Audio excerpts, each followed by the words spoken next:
앞서 전해드린 대로 이 김포시의 서울 편입 문제가 총선을 앞둔 정치권의 새로운 이슈로 떠오를 것 같습니다. 이 얘기가 나온 배경이 뭔지 또 실제로 실현 가능성이 있는 건지 정치부 김아림 기자에게 물어보겠습니다. 자, 김 기자, 오늘 김 대표의 얘기를 들어보니까 총선의 계절이 온 것 같아요. 이 여당이 김포 편입 이슈를 꺼내든 이유가 뭘까요?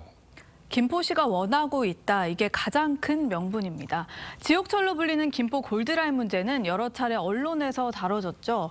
실제로 김포시는 출퇴근 주민의 80%가 서울로 이동하는 만큼 주민의 생활권과 행정구역을 일치시켜야 한다고 요구하고 있습니다.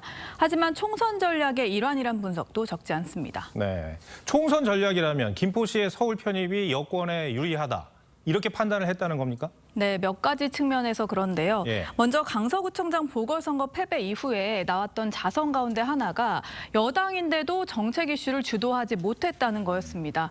그런 점에서 김포 편입 정책을 띄우면서 다른 곳도 아닌 수도권 정책의 주도권을 갖겠다는 분석으로 보입니다. 두 번째로 서울 편입을 바라는 김포 주민들에겐 여당을 지지할 이유를 제공한다는 측면도 있습니다. 현재 김포 지역구 두 곳은 모두 민주당이 현역인데요. 서울로 출퇴근하는 김포 주민들, 또 부동산에 민감한 주민들에겐 솔깃한 정책일 수밖에 없을 겁니다. 김포에서 출마를 준비 중인 민주당 관계자도요. 김포 편입 문제는 야당에 불리한 이슈인 건 맞다고 했습니다. 근데 결국 이게 실현이 가능한지 이게 문제인데 그 전에 이런 사례가 있었습니까? 네, 과거에 경상북도 관할이던 군위군이 대구로 편입된 예가 있습니다. 지방자치법에 따르면 지자체 의회의 동의를 얻거나 지역 주민투표를 거친 다음 행정구역 개편 관련 특별법을 만들어야 합니다. 당연히 국회에서 통과가 돼야 하는 만큼 야당의 협조도 필요합니다. 그렇죠. 이제 법을 바꿔야 되는 문제니까 민주당의 협조가 없으면 안 되는 일인데 그런데 김포의 많은 시민들이 원한다면 민주당이 마냥 무시할 수도 없는 그런 노릇이에요. 총선을 앞두고. 자, 지금 야당 입장은 뭡니까? 네, 일단 김동연 지사 측은 공식 입장은 내진 않았는데요. 지금까지 현실성이 없다고 입장을 내왔습니다.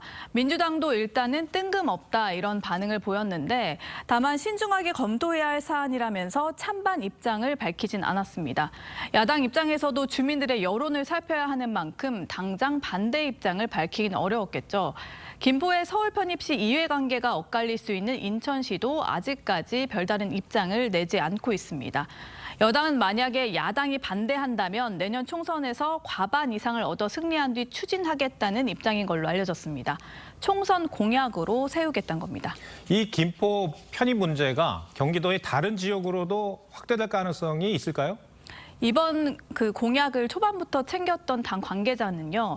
김포는 시작일 뿐 전체 행정구역이 달라질 것이다. 수도권 전체를 재편하는 의미다라고 말을 했습니다. 생활권 중심이 아니라 과거에 설정한 행정구역에 머물러 있어서 현 상황에 맞게 정비해 주는 게 정부가 할 일이란 건데요. 구리, 남양주, 고양, 의왕까지도 관련 이슈가 번질 수도 있겠습니다. 네, 이번 총선의 최대 이슈가 될 것도 같아요. 알겠습니다. 김아림 기자, 잘 들었습니다.